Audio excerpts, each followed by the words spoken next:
고인돌은 기원전 1200년부터 200년까지 이렇게 지어진 청동기 시대의 무덤입니다. 전 세계에 이 고인돌이 대략 한 8만여 개가 분포되어 있는데요.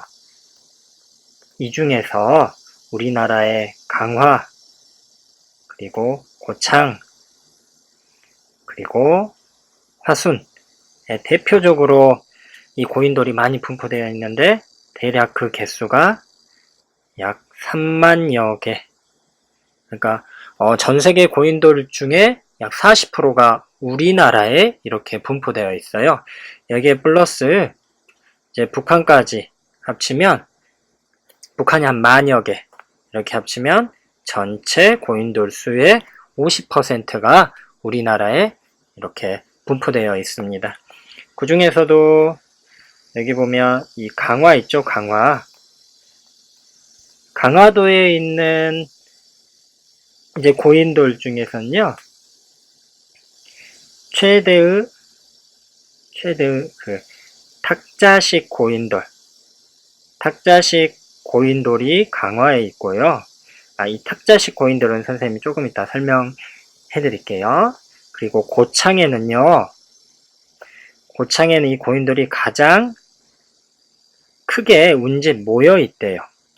그리고 화순에는 특이하게 이 고인돌이 만들어지게 되는 그런 어떤 과정을 알 수 있는 이 채석장, 그러니까 고인돌은 돌이잖아요. 이 돌을 이렇게 쪼개내는 그 장소인 채석장도 발견이 되어 있습니다. 선생님이 아까 그 고인돌의 그 탁자식 고인돌 그 얘기 했었죠. 보면 고인돌은 크게 이렇게 4종류로 나뉘어져 있어요. 여기 첫 번째가 바로 탁자식 고인돌입니다. 여기 보면 위에 이렇게 있죠? 위에 이렇게 탁자처럼 올려 있다고 해서 탁자식. 그 다음에 여기 두 번째가 개석식. 이 개석식은요, 가장 많은 형태입니다. 우리나라 고인돌 중에 가장 많은 형태가 이렇게 개석식이고요. 탁자식보다 낮지요. 그 다음에 이거는 위석식. 개석식과 위석식이 비슷하죠. 돌 위에 이렇게 올린 거죠. 그 다음에 이게 이제 바둑판식이에요. 바둑판식인데 얘는요, 우리나라 이제 남쪽에 집중되어 있습니다. 선생님이 여기 지금 보고 있는 이 돌은요, 화순에 있는 핑매 바위입니다. 사진으로 보니까 조금 작아 보이죠? 근데 이 핑매 바위는요, 세계에서 우리나라에서뿐만 아니라 세계에서 가장 큰 고인돌입니다. 길이 7.3m. 폭은 5m. 두께 4m.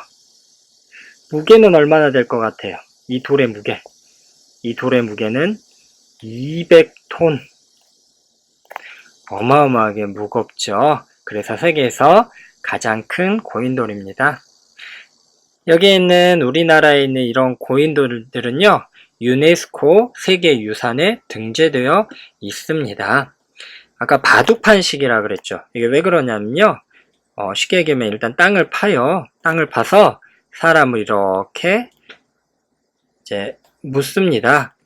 묻고 그 위에 돌을 이렇게 얹는 거예요.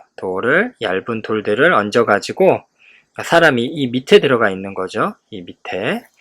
그 다음에 이 핑매바위처럼 그 큰 바위를 올리기 위해서 이게 작은 돌들을 여기 고여 놓는 거죠. 그리고 그 위에 200손의 이 바위를 올려놓는 겁니다. 이게 이렇게 바둑판처럼 돌들을 올려놨다. 그래서 바둑판식 고인돌이라고 합니다. 우리나라에 이렇게 고인돌이 많은 이유는요, 첫째로 우리나라가 이 고인돌에 사용하는 돌인 화강암이나 이제 편마암이 많아요. 그리고 둘째로 우리나라 이제 농사가 일찍 발달했다고 합니다. 농사가 발달하면 사람들이 모여 살죠? 그러면 마을이 형성되고 인구가 늘어나죠. 그래서 많은 노동력을 확보할 수 있었기 때문에 우리나라 이렇게 고인돌이 많았을 것이다 라고 역사학자들이 생각하고 있습니다. 고인돌에서 또 재미난 점 보면 우리가 생각하면 이 탁자식 고인돌 한번 봐볼게요. 우리는 보통 이 고인돌이 이렇게 일직선으로 세워져 있으면 좋겠다 하는데 보통의 고인돌들이 다 기울어져 있죠. 그 이유가 있어요. 보통 여기가 한 3에서 5도 정도 기울어져 있거든요. 이게 실제 과학적으로 세워져 있는 것보다 살짝 기울어져 있는 게 그 쓰러지는 것을 이렇게 막아준다고 합니다. 당시의 기원 전인데도 당시 사람들의 어떤 이런 과학적인 지식들을 미루어 엿볼 수가 있겠죠. 다음으로 고인돌의 제작 과정을 한번 살펴보도록 할 거예요. 그 큰 돌을 어떻게 잘라서 옮겼냐 그걸 살펴보면요. 먼저 큰 돌에 구멍을 냅니다. 구멍을 내고 거기에 마른 나무를 이제 박아놔요.